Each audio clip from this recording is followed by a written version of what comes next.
کہ آخرت پر ایمان بعض لوگوں کا ہوتا نہیں ہے, تو ان کے لحاظ سے تو جو دنیا سے جانے والا ہے وہ کیا ہو گیا, چلا گیا. اب اس کے خواب کو آپ پورا کریں یا ادھورا چھوڑیں, مرنے والے کی صحت پہ کوئی فرق نہیں پڑتا, وہ تو ہڈیاں ہو کے ختم. اور اگر آپ کا آخرت پر ایمان ہے کہ نہیں مر کے ختم نہیں ہوتا, حساب و کتاب شروع ہوتا ہے, تو آخرت پر ایمان جس کا ہے تو ہمیں اللہ اس کے رسول نے بتایا ہے کہ آخرت میں نیک عمل فائدہ پہنچاتا ہے. ولد صالح يدعو له, وہ نیک اولاد جو باپ کے لیے دعائیں مانگتی ہے مغفرت کی. علم ينتفع به, علم جس سے فائدہ اٹھائے لوگ, کوئی بھی علم ہو, چاہے دین کا علم ہو یا دنیا کا علم ہو, جس سے لوگ فائدہ اٹھائیں. ينتفع به, کیا الفاظ ہے, آج مجھے اس حدیث کا مطلب سمجھ میں آ رہا ہے. نبی صلی اللہ علیہ وسلم نے فرمایا اذا مات ابن آدم انقطع عمله الا من ثلاث. بعض حدیث کے الفاظ ایسے ہوتے ہیں جو اس وقت سمجھ میں نہیں آتے, حالات سمجھا دیتے ہیں کہ اس کا یہ مفہوم ہے. نبی نے فرمایا انسان جب دنیا سے جاتا ہے اس کا عمل ختم, تین چیزیں باقی رہتی ہیں. صدقۃ جاریہ, کوئی نیک کام کر کے گیا جس سے لوگ فائدہ اٹھا رہے ہیں, کنواں کھود دیا, مدرسہ بنا دیا, مسجد بنا دی, یتیم خانہ بنا دیا, ہسپتال بنا دیا. ولد صالح يدعو له, نیک اولاد جو باپ کے لیے دعائیں. سوال پیدا ہوتا ہے اولاد اگر نیک نہ بھی ہو تو بھی باپ کے لیے دعائیں مانگے گی, وہ تو باپ کو فائدہ ہوگا. تو صالح کا لفظ اللہ نبی نے کیوں بتایا, نیک اولاد؟ سوال پیدا ہوتا ہے کہ نہیں ہوتا؟ اس کا جواب یہ ہے کہ دعائیں نیک اولاد ہی مانگا کرتی ہے. بری اولادیں ایک دفعہ قرآن خوانی کروا کے, دیگیں بانٹ کے, تمبو شمبو لگا کے ختم. بہت مشکل ہے یار, کیسے سمجھائیں بات, اتنی صاف ستھری باتیں بھی سمجھ میں نہیں آ رہی تو پھر کیا سمجھ میں آئے گا. عمران خان کی تقریر تو پھر بہت مشکل ہے کہ وہ سمجھ میں آ جائے, یا اور کسی سیاسی لیڈر کی. جی تو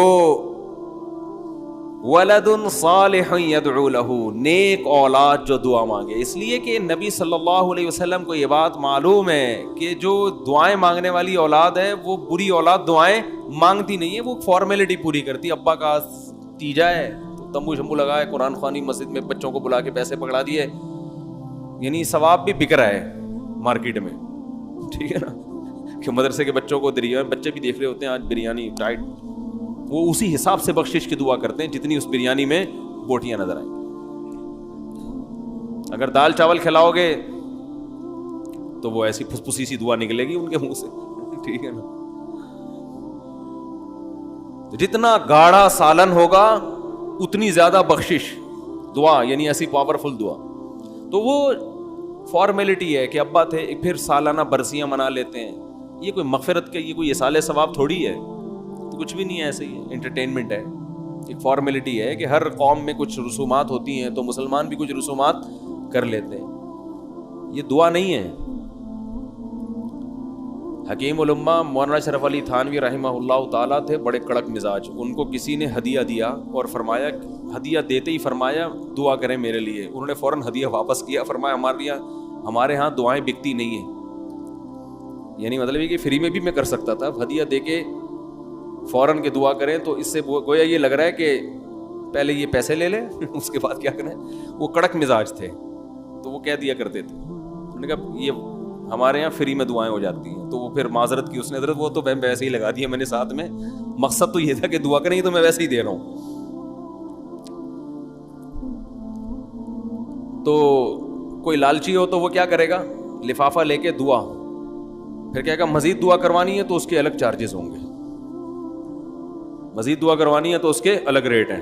یہ پیر چل رہے ہیں آج کل, جاہل پیر جو ہے نا, یہ دم درود اور یہ دیکھو نا, یہ ہر دعا کے پیسے ہیں ان کے الگ.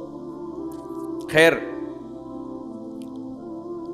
تو نیک اولاد جو باپ کے لیے, ولد صالح يدعو له, تو اللہ علی سگبارہ کے بیٹے کو جس نے یہ کہا ہے کہ میں اپنے باپ کا مشن خواب پورا کروں گا, اللہ اس کو ولد صالح بنا دے.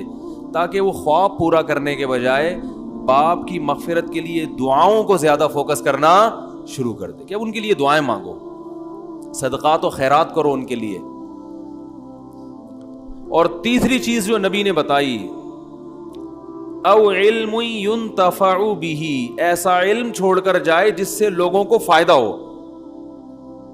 اب تک جو میں یہ حدیث سنتا تھا نا, علم تک دماغ جاتا تھا کہ نبی نے فرمایا کوئی علم چھوڑ کر جاؤ. آج مجھے نہیں پتا تھا یہ ينتفع به کی قید کیوں لگا دی, وہ علم جس سے لوگوں کو کیا ہو, فائدہ. ابھی جب میں بیان کر رہا ہوں تو مجھے سمجھ میں آیا کہ بہت سے علوم ایسے ہوتے ہیں جو علم تو ہوتے ہیں مگر پبلک کو اس سے فائدہ نہیں ہوتا. جیسے کوہ پیما کو عبور کرنا, یہ علم تو ہے, یہ بھی ایک علم ہے نا, ہر آدمی کا کام تھوڑی ہے. علم کا مطلب کوئی چیز کا آنا, کوئی چیز جاننا, کوئی ایبلٹی ہونا, یہ بھی ایک علم ہے. ہر آدمی یہ کام نہیں کر سکتا, جس کو آتا ہے وہی کرے گا. تو اس علم سے اگر بعد والوں کو فائدہ ہو رہا ہے پھر تو یہ علم فائدہ پہنچائے گا. فائدہ نہیں ہو رہا تو پہاڑ سر کرنا بذات خود کوئی کمال کی بات نہیں ہے. تو ينتفع به, اے اللہ, نبی نے فرمایا وہ علم جس سے لوگوں کو, وہ علم ڈاکٹر عبد القدیر خان کے پاس, جس سے لوگوں کو کیا ہو رہا ہے, قوم کو کیا ہو رہا ہے, فائدہ. وہ علم ڈاکٹروں کے پاس ہے جس سے لوگوں کو کیا ہو رہا ہے, فائدہ. وہ صحیح حکیموں اس لیے حکیموں میں 2 نمبر بہت مارکیٹ میں آ گئے ہیں, وہ صحیح حکیم ہوتے ہیں ان کے پاس ہے. تو اور ایک اور حدیث میں آتا ہے, آپ صلی اللہ علیہ وسلم نے دعا مانگی, اللہم انی اعوذ بک من علم لا ينفع ومن عین لا تدمع ومن دعاء لا یستجاب لها. اے اللہ, میں تیری پناہ مانگتا ہوں ایسی آنکھ سے جو روتی نہ ہو. سخت آنکھیں ہوتی ہیں نا, نصیحت کی بات سن کے بھی اس کو رونا نہیں آتا. مجھے ایسی آنکھ نہیں چاہیے, ایسی آنکھ چاہیے جو تیری یاد میں, تیرے خوف سے روتی ہو. فرمایا وَمِنْ عِلْمٍ لَا يَنْفَعُ, اور ایسے علم سے بھی پناہ مانگتا ہوں جو فائدہ